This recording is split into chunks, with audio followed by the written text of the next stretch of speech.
part till this time, and this is the part 8th, which is related to the history related question, and little bit questions are from polity and geography point of view से. ठीक है, तो हम लोग अभी 7 parts अभी तक देख चुके हैं, और हर part 8 in this parts also contain 15. Total number of question will be till this time we have discussed 120 question, and the 9th part we will discuss the more 20 question, and as we finish all the GS question. आज जो हम लोग देखेंगे question, वो mainly question आपका polity से है, आपका ज्योग्राफी से है, और आपका लिटिल बिट आपका हिस्ट्री से रिलेटेड भी क्वेश्चन है, लिटिल बिट हिस्ट्री से रिलेटेड है. तो फर्स्ट क्वेश्चन पे जाते हैं. फर्स्ट क्वेश्चन है कि भौगोलिक क्षेत्र की दृष्टि से भारत के निम्न जिलों में से कौन सा जिला सबसे बड़ा है. मतलब आपका फिजिकल एरिया के दृष्टिकोण से भारत का निम्न में से कौन सा ऐसा जिला है जो सबसे बड़ा है. ठीक है, फिजिकल भौगोलिक क्षेत्र की दृष्टि से भारत के निम्न जिलों में से कौन सा जिला सबसे बड़ा है. ऑप्शन ए है आपका लेह, ऑप्शन बी है आपका कच्छ, ऑप्शन सी है आपका जैसलमेर, ऑप्शन डी है आपका बाड़मेर, और ऑप्शन ई जो है ये इसमें से कोई नहीं या एक से अधिक. ठीक है, तो सबसे बड़ा जिला कौन सा है with respect to this question, तो इसका करेक्ट आंसर होगा कच्छ. कच्छ जो है वो गुजरात में, और वो भारत का सबसे बड़ा जिला है. ठीक है, दूसरा जो है वो लेह डिस्ट्रिक्ट है, वो सेकंड नंबर पे है. फर्स्ट जो है आपका कच्छ है, सेकंड जो है आपका लेह है, थर्ड जो है आपका जैसलमेर है, और ये बाड़मेर जो है ये 5th जिला है, और आपका बीकानेर जो है वो इंडिया का चौथा सबसे बड़ा जिला है. चौथा सबसे बड़ा जिला है. तो मैं फिर से रिपीट कर देता हूं, भारत का सबसे बड़ा जिला जो है वो कच्छ है, गुजरात में है. लेह जो है आपको पता है, जब अब अलग लद्दाख अलग ही बन चुका है टेरिटरी, तो वहां पर है. जैसलमेर आपका तीसरा सबसे बड़ा जिला है, जो कि आपके राजस्थान में है.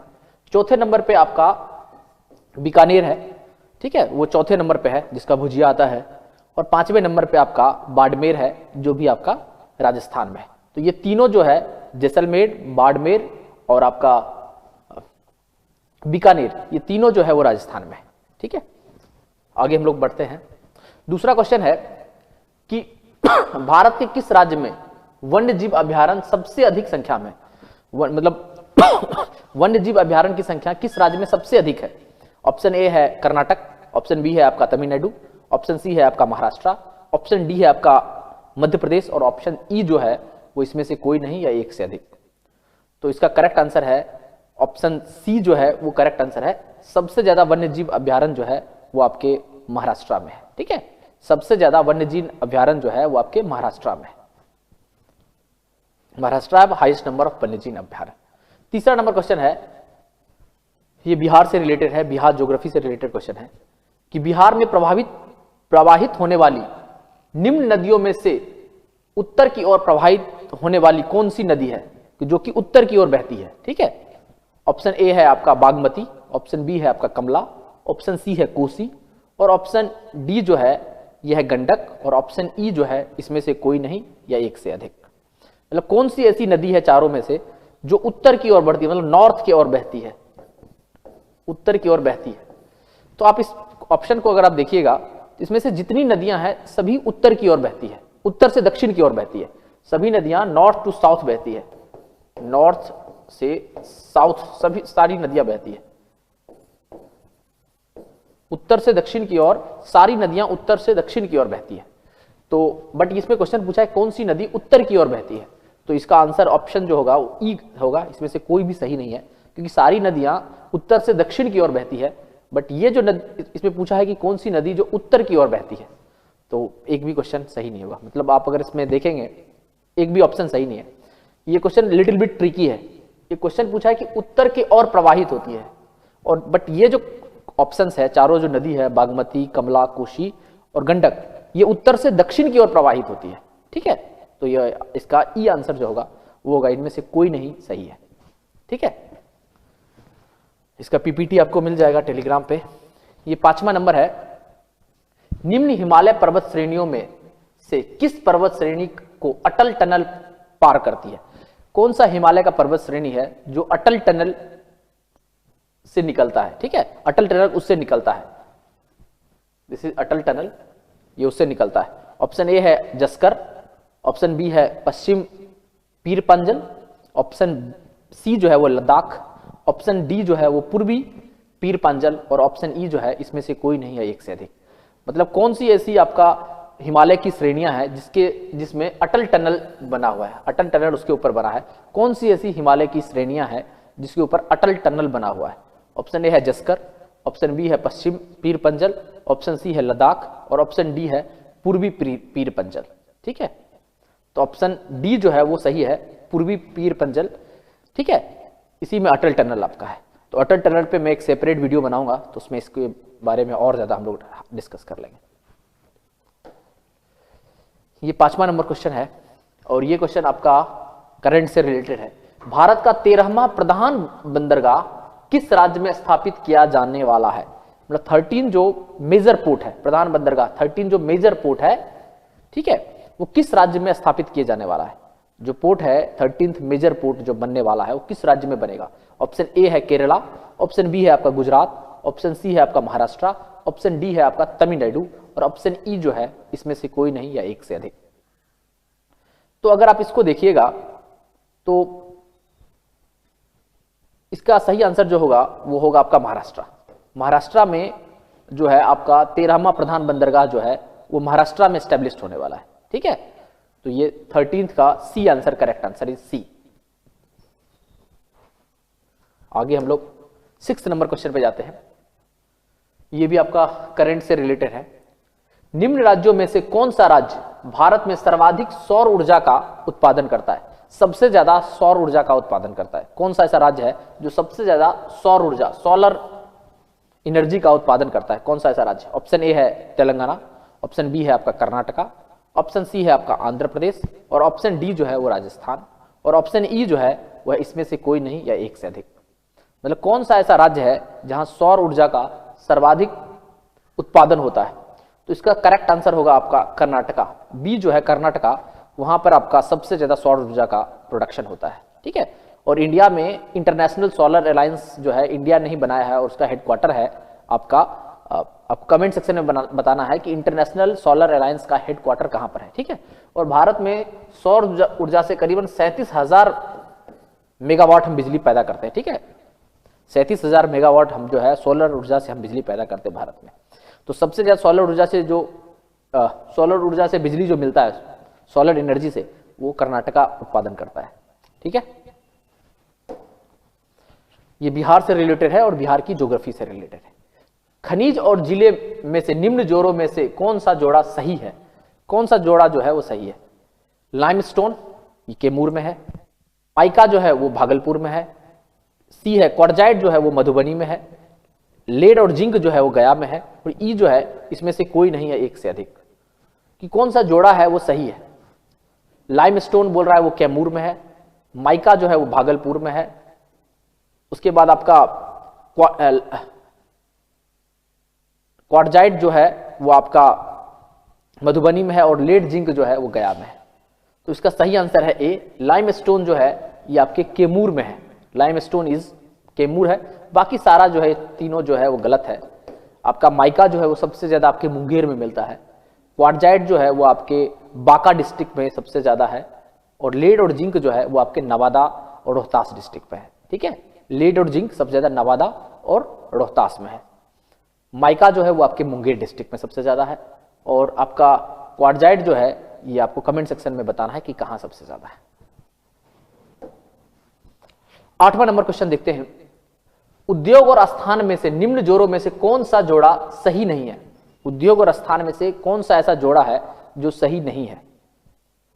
ऑप्शन है oil refinery Barauni, option B है सीमेंट बंजारी, ऑप्शन सी है फर्टिलाइजर भोराही और ऑप्शन डी है रेल का डब्बा और अभियांत्रिकी भागलपुर और ऑप्शन ई है इसमें से कोई नहीं है एक से अधिक। मतलब कौन सा ऐसा उद्योग है वो सही नहीं है, इनकरेक्ट पूछा है। तो ऑयल रिफाइनरी जो है वो बरौनी में है क्या, सीमेंट जो है वो बंजारी में है, फर्टिलाइजर जो है वो भोराही में है और रेल का डब्बा और अभियांत्रिकी जो है वो भागलपुर में है क्या? तो इसमें से देखिए तो ये बरौनी में तो ऑयल रिफाइनरी है, बिल्कुल सही है। सीमेंट जो है वो बंजारी में है, वो भी सही है। फर्टिलाइजर जो है वो भोराही में है, वो बिल्कुल सही है। बट रेल डब्बा और अभियांत्रिकी जो है ये आपके मुजफ्फरपुर में है और मोकामा में है, ठीक है। ये जो है ये गलत है, भागलपुर में नहीं है। रेल का डब्बा और अभियांत्रिकी जो है ये आपके मोकामा और मुजफ्फरपुर में है, ये आपका गलत है। तो डी आंसर जो होगा वो सही होगा, this D answer is correct. ये तीनों तो सही है, ये गलत मार्क किया गया है। रेल का डब्बा और अभियांत्रिकी जो है ये आपके मोकामा और मोकामा और मुजफ्फरपुर में है, this is the correct answer. आपका 9th नंबर क्वेश्चन है, बिहार के निम्न जिलों में से किस जिले में पिडमोंट स्वैम्प मिट्टी पाई जाती है? पिडमोंट स्वैम्प मिट्टी मतलब दलदली मिट्टी पाई जाती है। ऑप्शन ए है मधुबनी, ऑप्शन बी है भागलपुर, ऑप्शन सी है पश्चिमी चंपारण और ऑप्शन डी है सीतामढ़ी। ये क्वेश्चन लिटिल बिट ट्रिकी है और ऑप्शन ई जो है वो इसमें से कोई नहीं या एक से अधिक। तो अगर आप इसमें देखिएगा तो पिडमोंट स्वैम्प मिट्टी मतलब दलदली जो मिट्टी है वो कहाँ है, तो वो आपके तराई रीजन, नेपाल का जो तराई रीजन है वो पश्चिमी चंपारण मिलता है, तो वहीं पे आपका पिडमोंट मिट्टी, दलदली मिट्टी जो मिलता है ये पश्चिमी चंपारण होगा आपका, ये करेक्ट आंसर होगा, ठीक है। वहीं पे दलदली और वो नेपाल के तराई रीजन में पाया जाता है, ठीक है। 10वां नंबर क्वेश्चन है, ये क्वेश्चन अगर आप बिहार की ज्योग्राफी मैप अगर अपने घर पे लगाए होंगे और if you are studying the map frequently तो definitely you will able to solve this question. अगर आपको बिहार का मैप के हिसाब से आपको मैप याद नहीं है कि कौन सा जिला किधर है, तो you will not able to solve this question. आप इस क्वेश्चन को सॉल्व भी नहीं कर सकते। ऑप्शन है, बिहार के निम्न प्रशासनिक विभागीय जोड़ों में से किस जोड़ों से गंगा नदी नहीं बहती है? मतलब कौन सा ऐसा प्रशासनिक जोड़ा है, प्रशासनिक विभागीय जोड़ा मतलब प्रमंडल कौन सा ऐसा प्रमंडल, ये चारों प्रमंडल 8 प्रमंडल का नाम है, तो 8 जो प्रमंडल है इसमें से कौन सा ऐसा प्रमंडलीय जोड़ा है जहां से गंगा नदी नहीं बहती है? यही क्वेश्चन पूछा है कि प्रशासनिक विभागीय जोड़ों मतलब प्रमंडल जो है वो किस प्रमंडल में गंगा नदी नहीं बहती है। तो आपको पहले यह पता करना होगा कि किस प्रमंडल में कौन सा डिस्ट्रिक्ट आता है, ठीक है। ये दरभंगा प्रमंडल है, मुंगेर प्रमंडल है, पूर्णिया है, भागलपुर है, तिरहुत है, सारण है, कोशी है, मगध है और एक पटना का नाम छूट गया है। 9 प्रमंडल है तो पटना का नाम छूट गया है। तो पटना से तो गंगा बहती है, ये तो श्योर है। तो इस किस प्रमंडल में से कौन सा ऐसा जोड़ा है जिसमें से गंगा नदी नहीं बहती है? तो ऑप्शन ए है आपका दरभंगा और मुंगेर। आपको दरभंगा प्रमंडल में आपके समस्तीपुर आता है और समस्तीपुर से आपका गंगा नदी बहती है, ठीक है, उसका एक ब्रांच आता है। मुंगेर जो है उसके अंदर बेगूसराय आता है और इटसेल्फ मुंगेर में गंगा नदी बहती है, ठीक है। और लखीसराय भी मुंगेर प्रमंडल में आता है, तो वहां पे भी गंगा नदी बहती है। तो ये आंसर तो बिल्कुल सही लग रहा है, बट इसमें पूछा है नहीं बहती है। दूसरा है पूर्णिया और भागलपुर। तो भागलपुर में तो गंगा नदी है ही, आप सुल्तानगंज जो है वो भागलपुर डिस्ट्रिक्ट में पड़ता है, तो वहां गंगा नदी है ही। पूर्णिया प्रमंडल के अंदर कटिहार आता है, ठीक है, तो वहां भी गंगा नदी है, ये सही है। अब है तिरहुत प्रमंडल। तिरहुत प्रमंडल के अंदर आपका वैशाली आता है और हाजीपुर मतलब वैशाली डिस्ट्रिक्ट आता है और उसी में हाजीपुर में गंगा नदी बहती है, बिल्कुल सही है। सारण जो है उसमें छपड़ा आता है, इसमें गंगा नदी बहती है, बिल्कुल सही है। बट कोसी प्रमंडल के अंदर गंगा नदी नहीं बहती है और मगध प्रमंडल जो है उसके अंदर भी गंगा नदी नहीं बहती है। ये आंसर जो डी है ये सही है, ठीक है। तो कोशी और मगध प्रमंडल में गंगा नदी नहीं जाती है। वहीं दरभंगा प्रमंडल में समस्तीपुर में आता है, मुंगेर प्रमंडल में आपके बेगूसराय, लखीसराय और मुंगेर इटसेल्फ में गंगा नदी है। पूर्णिया भागलपुर में इटसेल्फ गंगा बहती है। पूर्णिया में कटिहार में गंगा नदी बहती है। तिरहुत में आपके वैशाली प्रमंडल डिस्ट्रिक्ट में बहता है और सारण में छपड़ा में बहता ही है, ठीक है। तो ये जो है और पटना प्रमंडल में पटना में बहता ही है और आरा और बक्सर आता है, ठीक है, तो इसमें बहता है गंगा नदी। तो यही 2 है ऐसा जिसमें गंगा नदी कोशी और मगध रीजन प्रमंडल में गंगा नदी नहीं बहती है, ठीक है। ये आपका ज्योग्राफी से रिलेटेड था। तो if you have the knowledge regarding the geography of Bihar कि कहां पर कौन सा जिला है और कौन सी नदी कहां से बहती है, तब आप कर सकते हैं। और दूसरा, आपको प्रमंडल के बारे में भी अगर बेसिक जानकारी है तो you will solve this question. ये आपका लिटिल बिट पॉलिटी और हिस्ट्री से रिलेटेड क्वेश्चन है। वर्ष 1632 में बिहार के पटना शहर में कौन सी कंपनी ने अपनी फैक्ट्री स्थापित की थी? 1632 ईस्वी में बिहार के पटना शहर में किस कंपनी ने अपनी फैक्ट्री स्थापित की थी? बिहार में पूछ रहा है, वो भी पटना में, किस कंपनी ने अपनी 1632 में अपनी फैक्ट्री स्थापित की थी? ऑप्शन ए है East India Company, option B है Dutch East India Company, option C है पुर्तगीज ईस्ट इंडिया कंपनी, और ऑप्शन डी है फ्रेंच ईस्ट इंडिया कंपनी, और ऑप्शन ई है इसमें से कोई नहीं या एक से अधिक। मतलब ब्रिटिश ईस्ट इंडिया कंपनी है, डच ईस्ट इंडिया कंपनी है, पुर्तगीज ईस्ट इंडिया कंपनी है, या फ्रेंच ईस्ट इंडिया कंपनी है, या इसमें से कोई नहीं या एक से अधिक है। ठीक है, तो अगर आप देखें तो British east India company Bharat में कब आया था? 1600 ईस्वी में आया था। बट इसमें पूछा है, बिहार में पूछा है। Dutch East India company India में कब आया था? 1602 ईस्वी में आया था। पुर्तगीज ईस्ट इंडिया कंपनी कब आया था? 1628 ईस्वी में आया था। और फ्रेंच ईस्ट इंडिया कंपनी कब आया था? 1664 ईस्वी में आया था। ठीक है, इंडिया में मैं ईयर लिखा हूं, जो मैं ईयर लिखा हूं आपका, British east India company Bharat में 1600 ईस्वी में आया था, वहीं पे डच ईस्ट इंडिया कंपनी जो है 1602 ईस्वी में आया था, वहीं पे आपका पुर्तगीज ईस्ट इंडिया कंपनी 1628 में आया, और फ्रेंच ईस्ट इंडिया कंपनी 1664 में आया। ये भारत में आया है। ठीक है, आपको कंफ्यूजन हो सकता है कि पुर्तगीज जो है वो 1498 में वास्को डिगामा भारत आया था, बट वो ईस्ट कंपनी नहीं आया था, as a person Vasco da Gama जो है वो 1498 में भारत में आया था, बट वो कंपनी उस समय नहीं बना था। तो इसका जो सही आंसर होगा वो होगा डच। डच ने 1632 में पटना में अपना फैक्ट्री स्थापित किया था। ऑप्शन बी सही होगा कि डच जो है 1632 में पटना में अपना फैक्ट्री स्थापित किया था। ठीक है, बट इंडिया कब आया? तो ये क्वेश्चन आपका आ सकता है कभी भी अगले एग्जाम में कि ब्रिटिश ईस्ट इंडिया कंपनी जो है वो आपके 1600 में आया, उसके बाद आपका डच जो है वो 1602 में आया, आपके पुर्तगीज जो है वो आपके 1628 में आया, और आपका फ्रेंच जो है वो 1664 में आया। ठीक है, 12th नंबर क्वेश्चन है, निम्न में से कौन सा विकेंद्रीकरण की वैशिष्टिक नहीं है? मतलब सही नहीं बता रहा है कि विकेंद्रीकरण से क्या फायदे हैं, ये नहीं बता रहा है। ऑप्शन ए जो है वो है स्वायत्तता, मतलब ऑटोनॉमी मिलता है। विकेंद्रीकरण मतलब डिसेंट्रलाइजेशन, विकेंद्रीकरण मतलब डिसेंट्रलाइजेशन, डिसेंट्रलाइजेशन, विकेंद्रीकरण का मतलब यही होता है डिसेंट्रलाइजेशन। फॉर एग्जांपल, हमने सत्ता का विकेंद्रीकरण है कि केंद्र सरकार है, फिर राज्य सरकार है और स्थानीय निकाय है। ये क्या है? सत्ता का विकेंद्रीकरण है कि केंद्र का कुछ मैटर पे केंद्र कानून बनाएगा, कुछ मैटर पे राज्य, और कुछ मैटर पे पंचायत को भी पावर है कि वो अपने आप रेगुलेट कर सके। ठीक है, रेगुलेशन का पावर पंचायत को है, तो वो है सत्ता का विकेंद्रीकरण। तो उससे क्या उसकी क्या विशिष्टता नहीं है? पहला है स्वायत्तता नहीं मिलती, मतलब ऑटोनॉमी नहीं मिलता है। विकेंद्रीकरण करने से आपका ऑटोनॉमी नहीं मिलता है। नहीं, ऑटोनॉमी तो मिलता है, बिल्कुल सही है। दूसरा है कि लोक सहभागिता, बिल्कुल आपका पंचायत का इलेक्शन होता है तो उसमें लोगों की सहभागिता होती है, सही बात है। स्थानीय समुदाय का आत्मविश्वास को नहीं जगाता, ये क्वेश्चन है कि क्या स्थानीय जो समुदाय है क्या उसके अंदर आत्मविश्वास, इंपावरमेंट उसको नहीं करता है?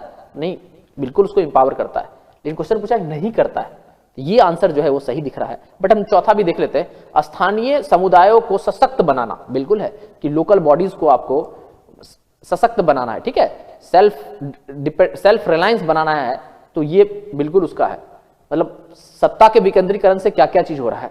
आपका ऑटोनॉमी दे रहे हैं, उससे लोगों की सहभागिता, पीपल पार्टिसिपेशन हो रहा है, और लोगों को आप सशक्त बना रहे, सेल्फ रिलायंस बना रहे, सेल्फ सफिशिएंट बना रहे।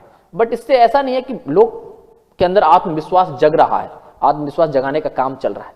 ये ऑप्शन सी जो है वो करेक्ट आंसर है। ठीक है, हम लोग 13 नंबर क्वेश्चन पे जाते हैं। 13 नंबर क्वेश्चन है कि ब्रिटिश शासन काल में संविधान के विकास में कौन सा कानून ऐतिहासिक नहीं है? मतलब ब्रिटिश सरकार जब आया तो अलग अलग एक्ट्स लाया इंडिया में, और एक्ट्स आने से अलग अलग टाइम में अलग अलग एक्ट्स आया, और उस एक्ट के साथ हमारा कॉन्स्टिट्यूशन का भी डेवलपमेंट होते रहा।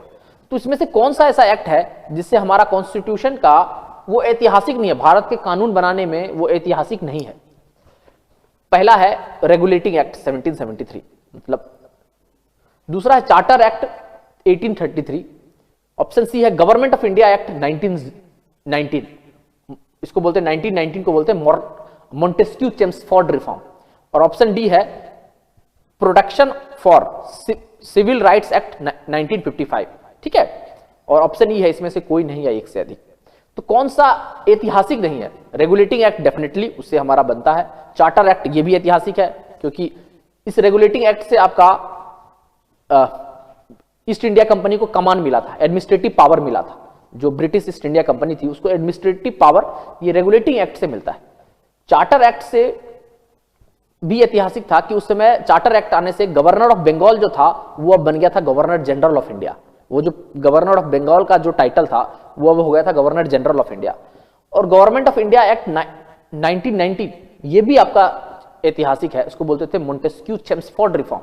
और इसमें क्या था कि आपने डायरकी जो है वो स्टेट में लाया था, स्टेट में डायरकी लाया था। बट ऑप्शन डी है protection of civil rights act 1955।